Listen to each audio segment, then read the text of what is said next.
Hello, listeners. Listen up. This is At the Root with Greg Kuiper. It is. And we are on KKNW.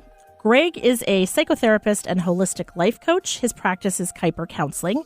Through his professional practice and personal experience, Greg knows that without connection with ourselves, connection with others is near impossible because emotional connection is at the root of healthy living. If you would like to connect with Greg, there are a few ways that you can do that. You can call into the show. The number is 425-373-5527. I'll say it once more with feeling. 425-373-5527. We certainly welcome your calls and questions. You can also connect with Greg through his website, kuipercounseling.com. There you can find out more about Greg, his practice. There's a contact form. You can find past episodes of At the Root, resources, and even a link to his YouTube channel called Connection Through Awareness with Greg Kuiper. And there you'll find videos of the podcasts, and you'll also find some awareness and breathing exercises. So that is the intro. And without further ado, hello, Greg. Again. Hello, Stacy. Good to see you again. Good to see you, too. It's been a couple weeks. It has. So, what are we talking about? You know, I'm going to switch gears a little bit. We've been, just for a week or two, revisit a topic we've talked about before several times, actually, but it's an important one. It's something that's so vital in our ability to connect in relationships, which is what we talk about, right? And that is listening. Oh. Yeah. Yeah. That whole concept about we've been given 2 ears and 1 mouth so that we'll listen twice as much as we talk. Oh, okay. Yeah, it's not really working for me. Okay. So I feel like maybe you were listening to some conversations that I've been having lately with others. Mm-hmm. Well, you know, it all comes down to how do we give our attention to the people we associate with, right? Do we notice the difference in those interactions where we are engaged and when we're not, you know? Or do we notice that? Are we able to accept our responsibility in a suboptimal engagement with someone due to our lack of attention? Or are we just oblivious? You know what I mean, I have thoughts on this. Well, let's hear them. Well, a few things are thoughts. One, so I am somebody, like I have my own show. I am a talker. It's how I interact with people. And so there's an assumption that I don't listen because typically people that talk a lot get a bad rap that we don't listen. And that can be true. And yet it can also not be true. I listen to all kinds of things. I listen on an intuitive level. I am listening through, body language. I'm listening through what's not being said. There's all these things. So the first thing that I would like to say is what's interesting is this reminds me of the love language test, right? How you listen may not be how the other person wants to be heard. And so that can be a little tricky because, if I'm having a serious conversation with someone, I might be sitting on my phone and playing solitaire, not for lack of interest, but because I'm actually wanting to be invested and I need to tie up my little ADHD synapses that would actually distract me. And so I try to articulate with whomever I'm speaking with, this is serious enough that I want to be engaged with you. It may not look like it, but I'm trying to distract my distractors. So those are just 2 things that distract your distractors. I need to distract my distractors. Right. It's like taking a kindergarten class and giving the kids that get distracted easily some Play-Doh to play with so that you can work with the other kids that maybe need a little bit more time and attention. Well, I know that about you, but when we first started the show, I would notice we'd be engaged doing the show, but you'd be on your phone doing something. And it was at first just incredibly annoying to me because I'm like, we're trying to talk about connection here, and right? And she's not connecting. But so there's a little bit to the perception on the other end, right? Yes. I mean, That's what I wanted to bring up a little bit about like the love language thing. They say that you're supposed to love others the way you want to be loved, but really we're supposed to love people the way they want to be loved. And I wonder then if listening is the same thing. Are you supposed to listen the way somebody else needs to be listened to? I just threw you for a loop, didn't I? well, a little bit. I mean, my first reaction is yes. I mean, we need, or at least that person needs to know, right? I mean, Which is why I now say to people generally, I try to be much more cognizant that if I'm going to do that, I let people know right. now, here's a little insight into me, Uh-huh. and this is what I need to do to distract the distractors. And you'll find that I actually am very engaged and I can keep up in the conversation. Well, no, and I see that about you, and that's not the norm, though. I mean, Yeah. Well. Yes. interesting point that you bring up. So anyway, yeah, right. a little squirrel for you, but just two things that came up. There you go. Mm-hmm. Okay. Well, and I think the key is that are we able to interact with somebody else with unconditional positive regard? Okay. It's a little different unconditional love, right? Unconditional positive regard is just listening and interacting, knowing whatever they have to say is okay, is important. Mm-hmm. It's a little hard these days, Mm-hmm. unconditional positive regard. That, question can be a tough one. And the answers we find to these questions will help us lead to, awareness of the changes we probably need to make so that our connections with others, especially with our loved ones and relationships, can further develop in a meaningful way. So, for looking for deeper emotional connection in our personal relationships, we pretty much have to figure out a way to know the other person. Okay. Right? For many of us, our autopilot directs us to do this with guessing and assumptions, right? And that's when we get in trouble. It's quick and it's easy. We make assumptions and we operate from that part of our autopilot. And we use these past experiences to direct what is going to happen in our interactions. And this generally results in the same responses in these engagements, right? And the relationship stays the same without growth or excitement of potential. So once again, we're living from our past experiences. We've been talking about that. We don't allow fresh input because our automatic ego personality is in charge. And, of course, we know best, right? I have an example of this Okay. really quickly. Sure.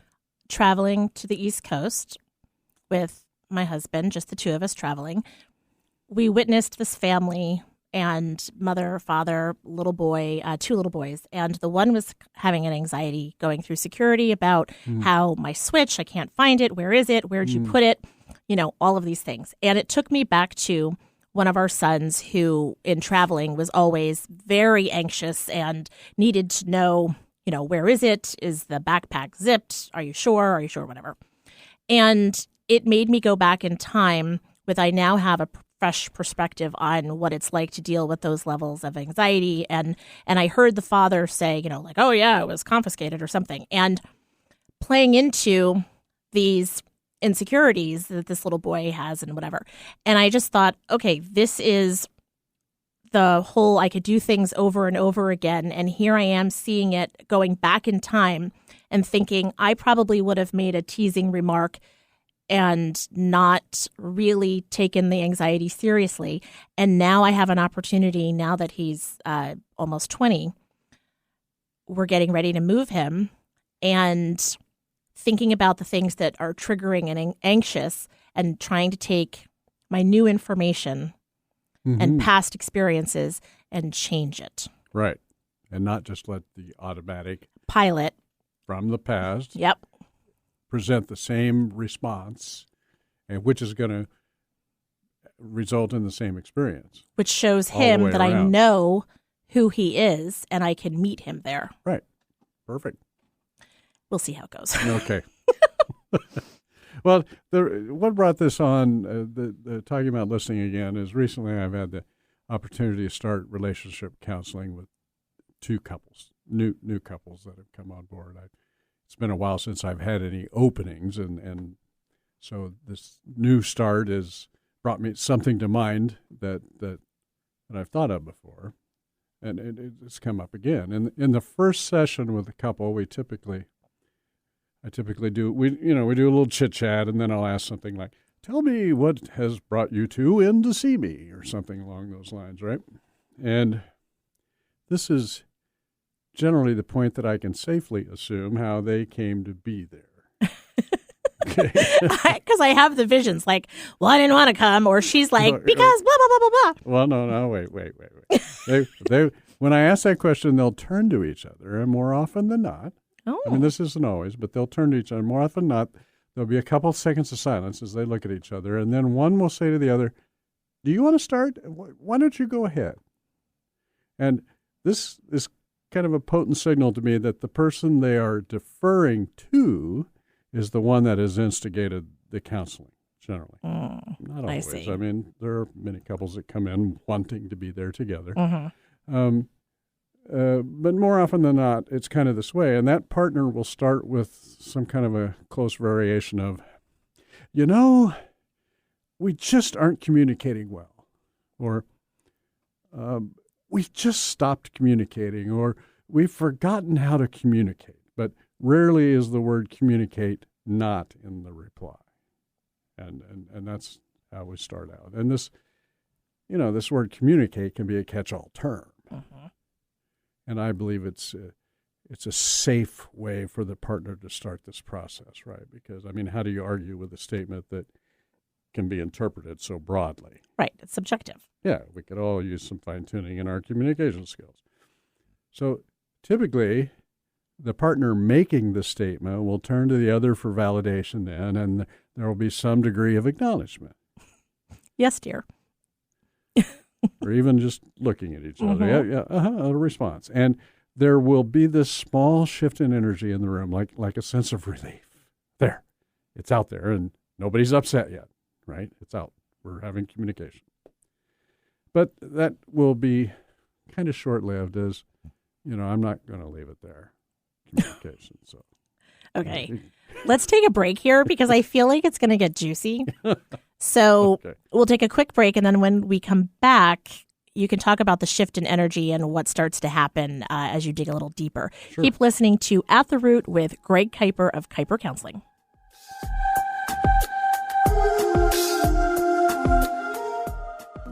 Sometimes psychotherapy is not enough to get to the root of our illusions. Hypnotherapy with licensed practitioner Annette Kuiper of Solid Insight can help. With hypnotherapy, it's possible to tap into what's beneath our layers of protection and resolve the illusions that stop us from accomplishing what we want. Hypnotherapy is a safe state of relaxed calm coupled with elevated mental awareness that allows for a deeper dive into our subconscious. Led by Annette, it's about understanding and loving ourselves and creating a deeper connection with others. Learn more about Annette at solidinsightnow.com. Looking to reconnect with your partner, spouse, kids, or self? When the disconnect seemingly has been there for a lifetime and is impacting your relationships, it's difficult to determine how and where to start. But At the Root with Greg Kuiper of Kuiper Counseling is the perfect first step. Throughout each episode, Greg talks about establishing emotional connection with ourselves and others. He offers experienced advice, explanation, and resources to listeners. You can find past episodes on his website, KuiperCounseling.com, or through his YouTube channel, Connection Through Awareness with Greg Kuiper. Hey, are you missing listening to This Show Is All About You with me, JDK Winnikin? Well, you don't have to. You can still listen to Greg Kuiper's show, At the Root, and my show. It's a win-win in every way because you can download my show and his at Podcast One, Apple Podcasts, Spotify, or wherever else you listen to podcasts. Don't miss a minute of either show and listen to them on your own schedule. So be aware out there that you can listen to both of us still. And isn't that comforting? self-help, healing, spirituality, and more on Alternative Talk, 1150.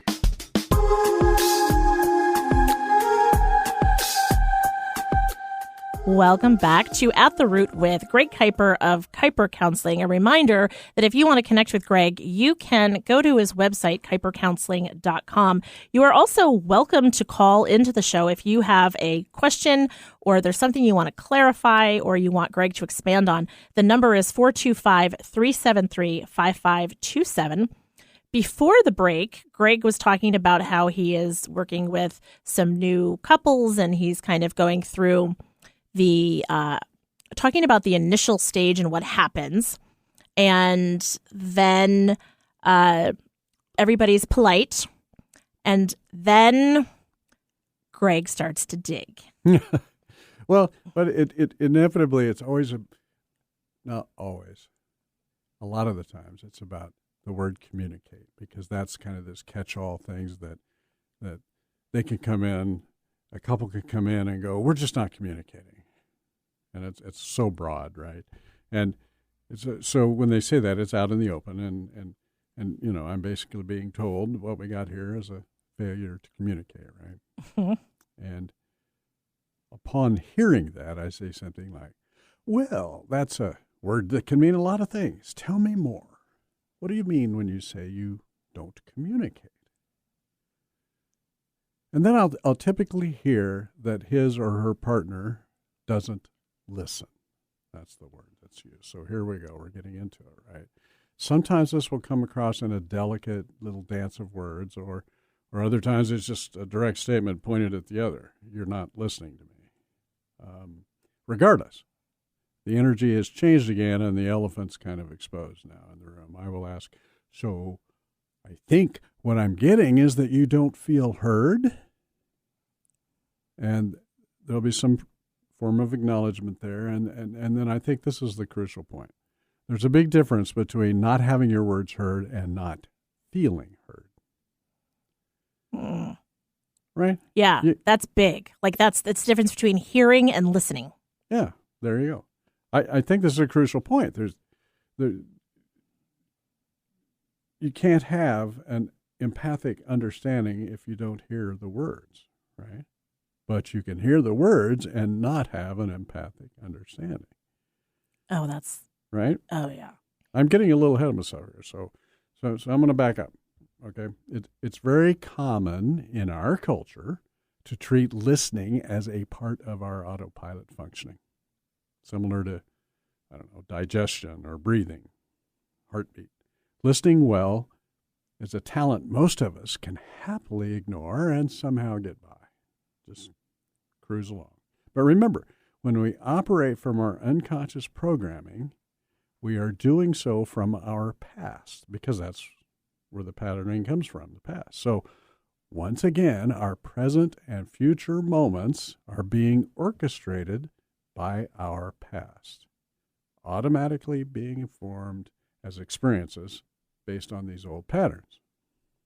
We talked about this a bunch in the last few weeks, right? Mm-hmm. And this is just not fertile soil for cultivating change and excitement and growth, right? So our autopilot consists partly of behaviors we have adapted to help us get through our days, many of them coping skills set in place to protect our sensitivities, right, over time. And we've adapted a communicating behavior also.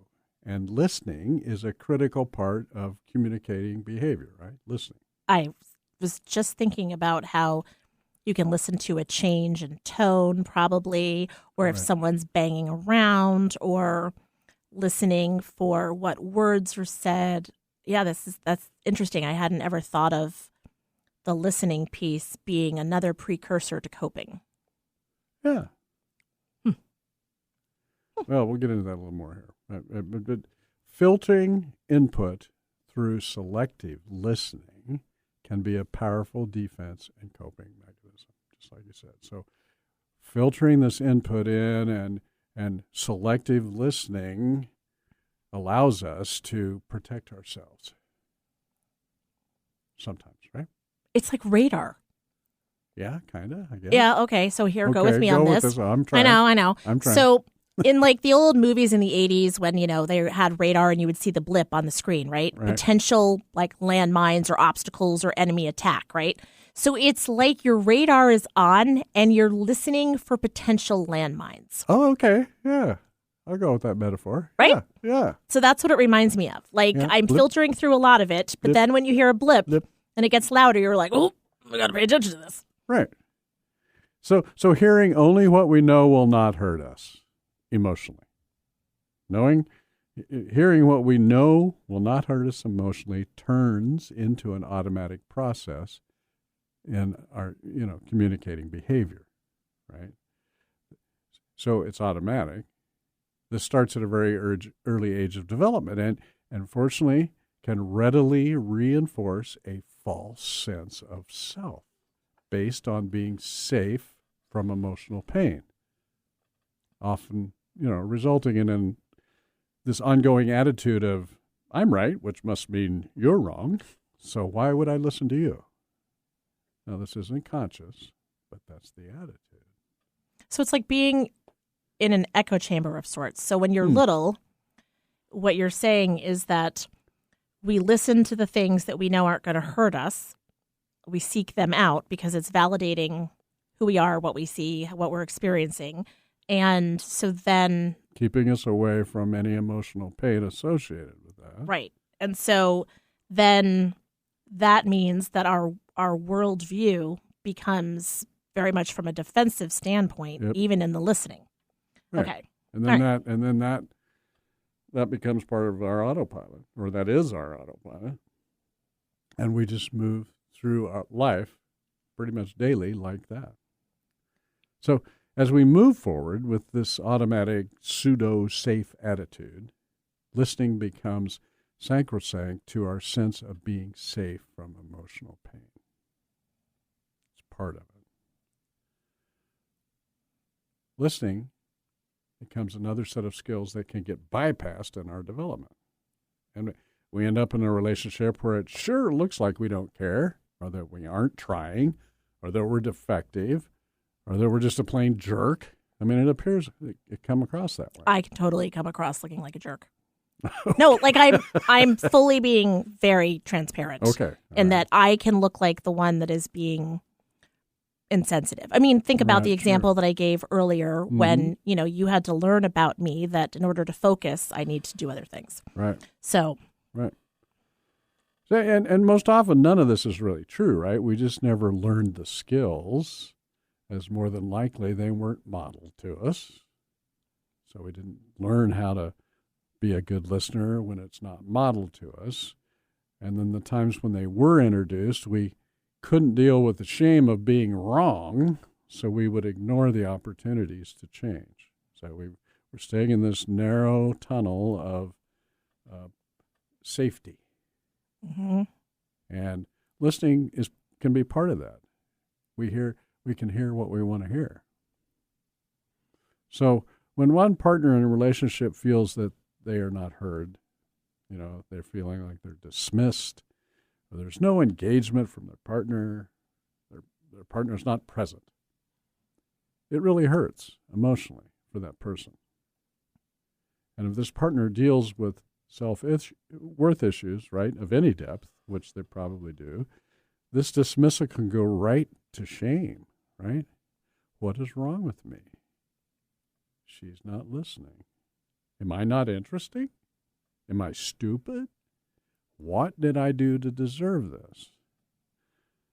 So in truth, what we have most of the time is the other that has no clue how to listen, never learned how, or is automatically shying away from being present to avoid emotional pain. That's what the other person's doing, but it's being interpreted as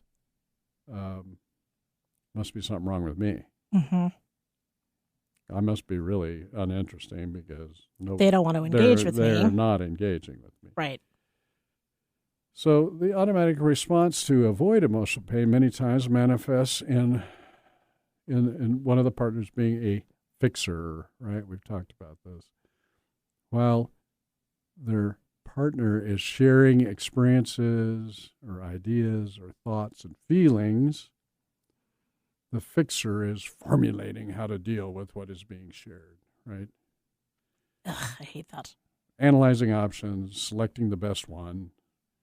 And I'm ready to provide the answer if she would just shut up and I could tell her. This would all go away, and any emotional content I can avoid, right? Right. You have a problem, you're upset, it's bringing you discomfort. Here's some solutions, pick A, B, C, or D. Right. Or E, all of the above. Well, when I'm talking with, excuse me, when I'm talking with clients and this is an issue, and I can ask, so while you're supposed to be listening to her, are you fixing things? Are you fixing her problem? And inevitably they go, yeah. And then they'll be kind of sheepish. It's like, oh. But in their heads, they're just, they've already figured out that what this person is presenting as they're perceiving as a problem. It's not really a problem. The person just wants somebody to share something with. Right. But they're perceiving it as a problem, and they've gone to fix-it mode, and they've got option A, B, C, D, and they picked C, and they're ready to share it with the person, but they're still talking, and so eventually there may even be an interruption, which is even worse, right? And nobody wanted a fix. The other person never wanted the fix. It goes back to that thing that I've mentioned before about the hear, help, and handle. Sometimes we want to just be heard. Right. Sometimes we need help. It's a collaborative effort. Uh-huh. And sometimes we just want our partner to handle it. Okay, I like that. Yeah. And so one of the things that I'm not great at doing it with Pete yet, but I'll do it with the kids when they're going through something. I'll ask them, do you want to be heard? Do you want help, or do you want something handled? So that I can then set the groundwork for what my response is. And if it's a help or a handle, then it's okay for me to be thinking about solutions. Whereas if it's I just need to be heard, then I can just turn that off. Yeah. I'll go with that a little bit in the sense that I think, first of all, though, we want to go through the whole part of being heard and then go to handle or help. Help, right? It's just ultimately important that we are in tune with the feelings and what's being said and in that narrative. This is why I'm the moment, jerk. and the connecting right there, right? And our society, our culture. I mean, we're in fix it. We're going and okay, this one's solved. Now let's move on. And a lot of times that yeah, and that can really come across. The person who's sharing the story or the narrative, their feelings, can really feel dismissed with the idea that something needs to be fixed, right? I didn't even bring this up to get it fixed. And then the shame can be waiting there too, right, from that. Because they can go, well, maybe I do need to get it fixed. In the process of coming up with the answer, the fixer has not heard any of the emotional content of their partner's share. That's basically bottom line. And they've succeeded in avoiding any emotional response of their own, and that's the unconscious intent of fixing is not going to an emotional response, because then they've got to join in something that's and we don't do that, and you know what I mean? Yeah. I might have to cry. No, not going to do that, right? It's uncomfortable. Yeah. So not wanting to engage with someone else gives us more of an ability to control the content, right? And the path the conversation is going to take, right? So we're at the back of the canoe. Yeah, I've got control here. I'm steering this. And that egoism we're talking about basically comes down to what we really do enjoy is listening to ourselves. Guilty. A lot of times, right? It feels like a chore to to listen to someone else. This can happen a lot. Are you in my head? Told you, I'm the jerk. We might be somewhat absorbing what's being said, right? But mostly we are daydreaming or thinking of things we need to do. You know, if we're not fixing the other person's problem, we're probably daydreaming or thinking of things we need to do and looking off and then we get pulled back in by a question sometimes, right? Mm-hmm. And then we get caught. Are you listening to me?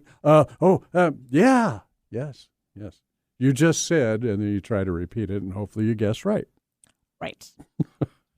This, like I said, the same egoism causes us to interrupt, believing that we can say it better for them. Ooh. Or I'm guilty of taking their example and saying, and giving a scenario like I do all the time on this show about like, let me tell you an example of how I've experienced that. Now, admittedly, for purposes of the show, I am trying to make a universal like, hey, however, in my conversations with my significant other, perhaps he doesn't need to hear my scenario. Well, changing the conversation to being about us. Right. That happens so much if we're not careful. What do we call that? The shift response, they call it, I think. But it can be done so simply. Someone's telling a story about something that happened to them, and we interrupt, and we start telling about how that happened to us, and we take over the narrative, and before you know it, they're not even in the story anymore because the story is being told by us. That happens a lot. Yes? Yes. I'm quiet because I'm like, I am so guilty of this. I'm uncharacteristically quiet because I'm like, oh, man. Oh, God. But no shame. So controlling the conversation, right, when we do that, allows us to filter the emotional content. That way we can keep the narrative in our own narrow emotional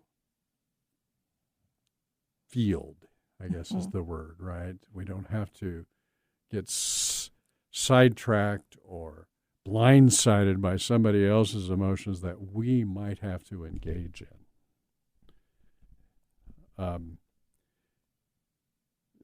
If one partner is automatically controlling this narrative of connection, it is no wonder the other one feels dismissed, right?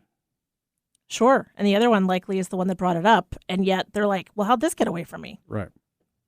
All that was wanted and needed was someone to empathically listen. No judgment, no fixing. The only words being words of reassurance and caring and understanding. Well, reassurance, caring, and understanding, that requires some emotional content, right? I mean, caring, that's just pretty hard to not have some emotional content when you're showing caring. Empathic concern is what we're talking about, empathy. Caring about the well-being of others and being able to sense and care about what is going on for them. Wow. Okay. That's a big, the empathic concern piece, that's being really vulnerable for yourself and for your partner. It is. Vulnerability is the word there. That's empathy, right? The willingness to be able to do that. Okay, let's take a break. Okay. I need a moment. Because again, it's always about me. Keep listening to At the Root with Greg Kuiper. We are talking about listening. We'll be right back.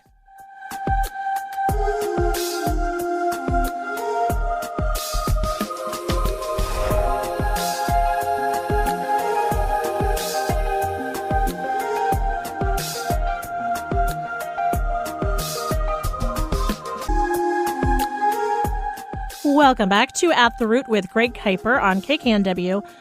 A reminder that if you are interested in connecting with Greg, you can go to kuipercounseling.com. There you can find more information about Greg, his practice. There's a contact form. So if you have a question that perhaps you don't want to call in, maybe you're a little shy, then you can contact him through his website. You can also find past episodes. So if we're talking about things that seem familiar to us but not to you, go back and you can listen to some past episodes and share them, perhaps with your significant other that's not listening. You can also find some resources there and a link to Greg's YouTube channel called Connection Through Awareness. So before the break, we were talking about this idea of being vulnerable enough to meet your person where they are. Right. I was listening. Yeah. Well, one person controlling the narrative of how the connection is to happen. There's just, how is that even a connection, right? It's no wonder one person feels dismissed because their part of the narrative isn't even being engendered, right? I mean, it's not. It's making me think of, you know, how in past episodes you've talked about how our autopilot is on, you know, I've referred to it as like a common pathway or route that we take, right? Mm-hmm. And it's almost like we are using our map, our route, to figure out where this other person is. And it's like we're folding them into our map instead of going on to theirs and seeing where they are. Right. Yeah. And we're also not allowing there to be a new map of we, right? The two. Right. As long as we keep it in our narrow little interpretation of what listening and connecting should be, then we are not going to feel emotionally vulnerable. And for many people, right, that emotional vulnerability is very difficult and from their past. And, sure. And, you know, they can't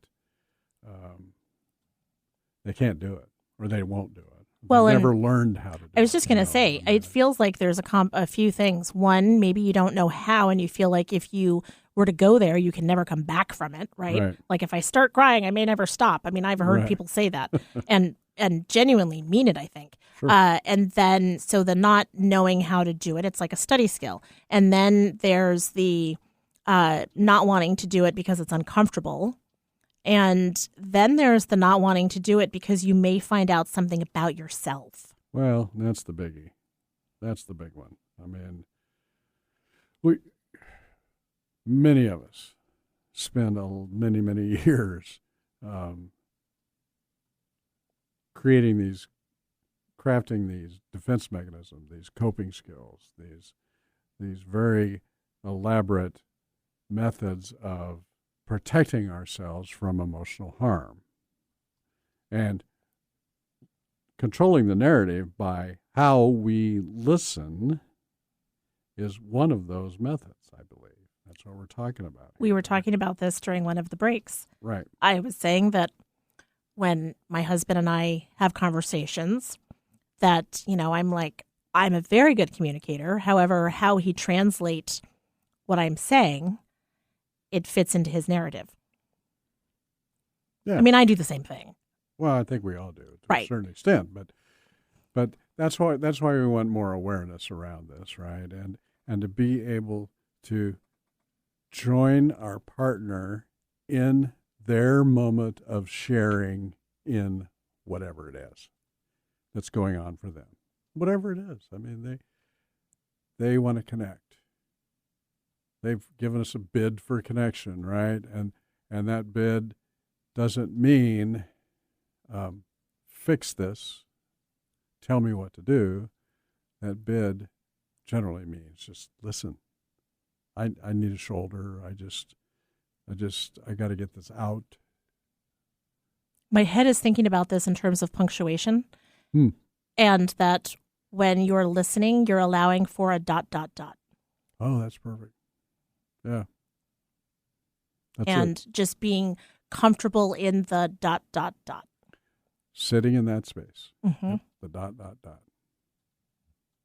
Listening with our hearts as well as our ears. And you'd be surprised how many times when I say something like that to a person, typically a partner in a relationship, it's very difficult for some people to understand what is listening with your heart, right? And it's simply just allowing the other person to feel felt, to know that you're feeling what they're feeling, whatever it is. It doesn't have to be judgment or agreement or anything like that. It's just sitting in that space and feeling that with them.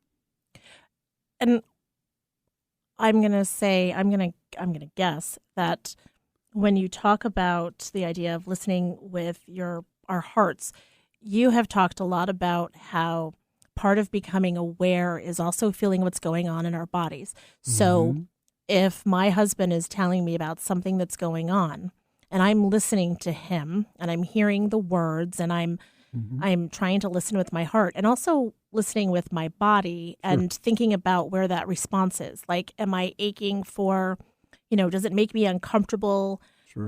What is coming up also physically? Right. That's perfect because it fits right into what we're talking about, listening with our heart, listening with our body. Our heart's part of our body. Mm-hmm. I mean, it's just listening from that standpoint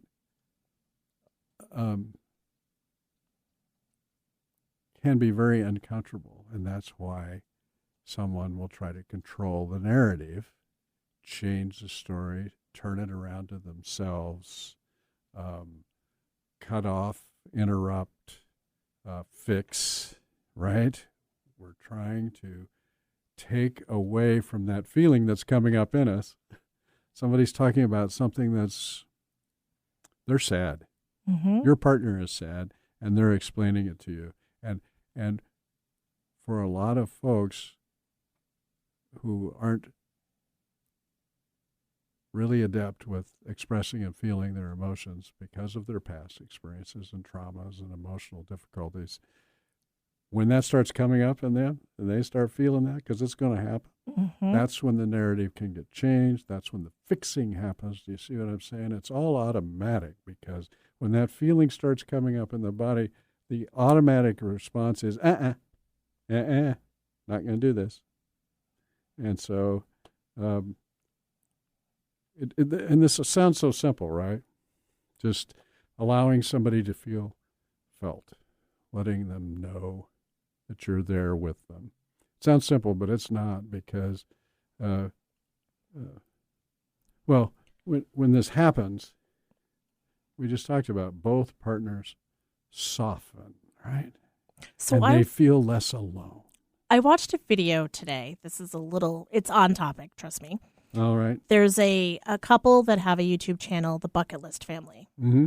And they're young family. They've got 3 kids. They travel all over the world, whatever.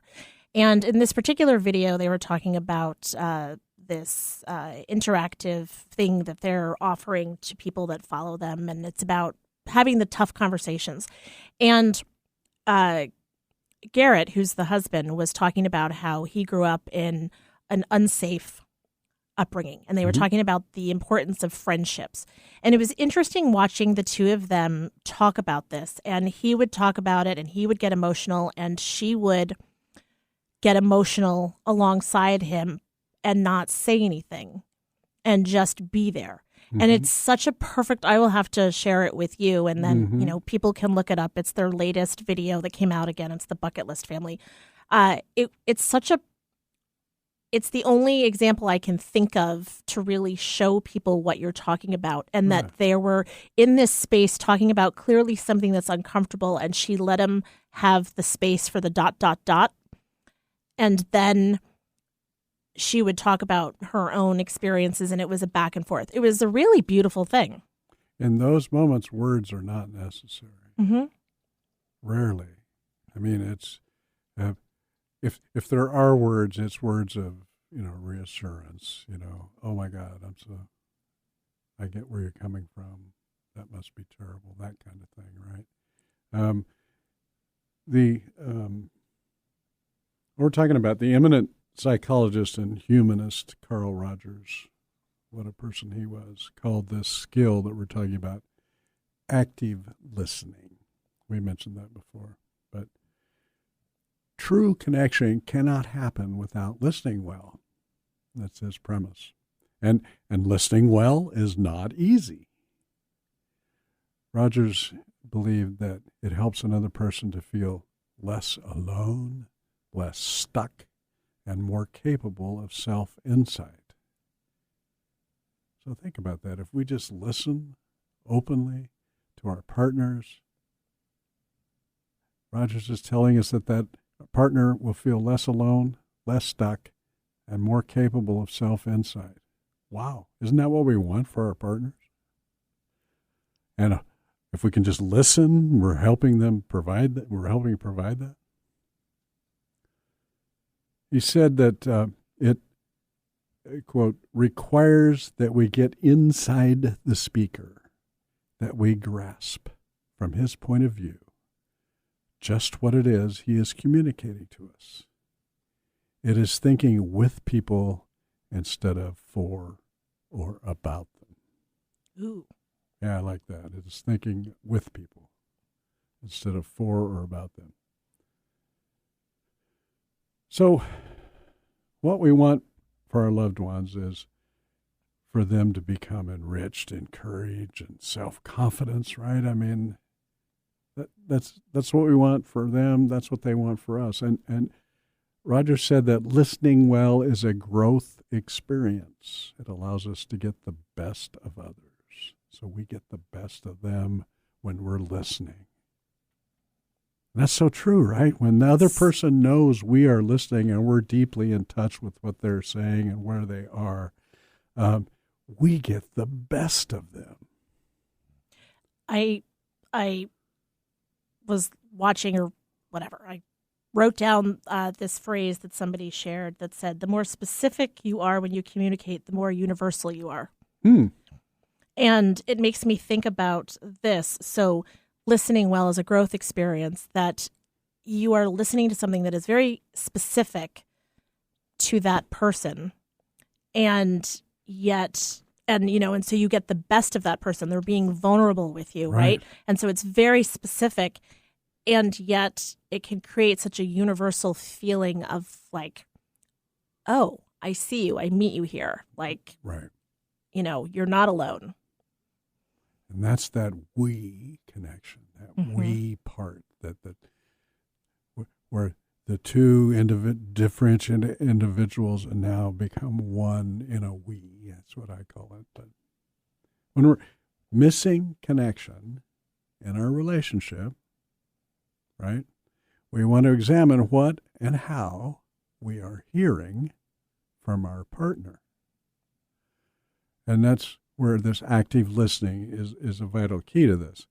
There are steps in this active listening process, and it will become a valuable skill for our life.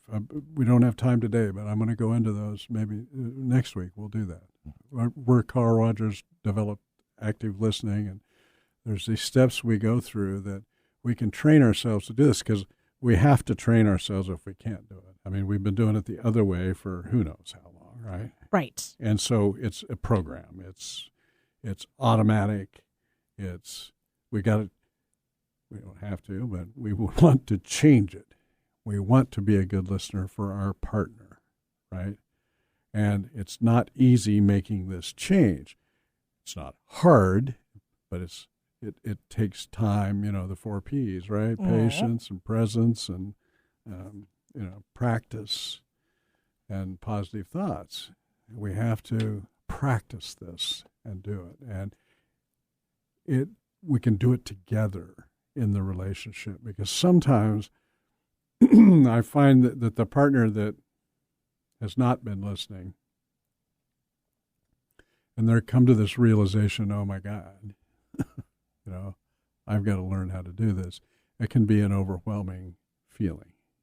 Oh. Especially if this person is, 50, 60. Right. They've been doing it the other way for all those years, and now what? I got to do this? But it can be done.